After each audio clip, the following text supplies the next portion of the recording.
So today, you know what? I did this, wrote this thing up the other day. I recently had to move went from one place to another, and we moved from a cloud environment back into the data center when I changed jobs. And I had forgotten, it's an amazing place to work, but I had forgotten like the whole difference between a cloud environment and the data center. In the cloud, you got a million services, and the biggest fight is which services are going to be secure enough or correct enough for your company to allow. But there's always way more services than you can approve. And those services jack up where you end up spending your money. You don't have to go and do basic foundation pouring and framing. That's already provided for you. Those services are provided for you. Your job is to figure out what you want the rooms to look like, how they're going to be connected, where the TVs go, all that kind of stuff. And that's in the cloud. And I did Amazon here, but Azure is pretty much the same way. They got fewer services and they're a little different, but it's the same idea. Whereas in the data center, really, all you've got is like you've got storage and compute, and then everything else is bolt your own. It's like building a house with clay and a bunch of trees, and you had to buy a sawmill and a kiln to go fire bricks so that you can go build this thing. So when, like, I love analogies, so I came up with all these analogies. I don't know if they apply. So flying a commuter plane. Have you ever flown a commuter plane? Well, if you have like 10 people going on a trip together on a commuter plane, like one of those little, and they're okay, but like if you have 12 people and you fill the plane and you brought like 3 bags apiece because you're going snowboarding or skiing or whatever, right? And there's more luggage than fits on the plane. And so when you take off, you have to leave some of the luggage behind.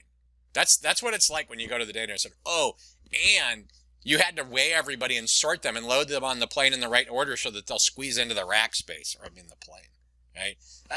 My first analogy for this was I felt like it's like moving back into your parents' house, or apartment, and it's those little beds you have when you're a kid, right? And that's the only bed, and you've like been in a bigger bed, and you're forced to wear all the clothes you had in high school because those are the only clothes available to you, and they're all too short, and you were skinnier back then, and you don't fit at all, right? I guess it's good because it makes you go on a diet, but it's not very pleasurable, and you spend more time doing that than anything else.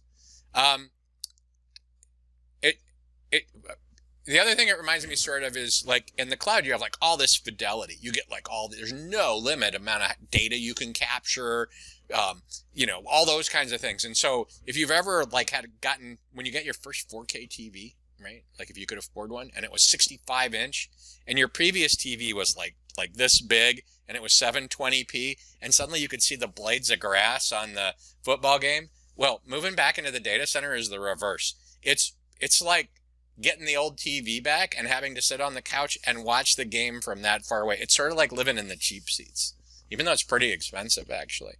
So originally when I saw this picture, it was like, look, you have all these interesting things you can do in the cloud, right?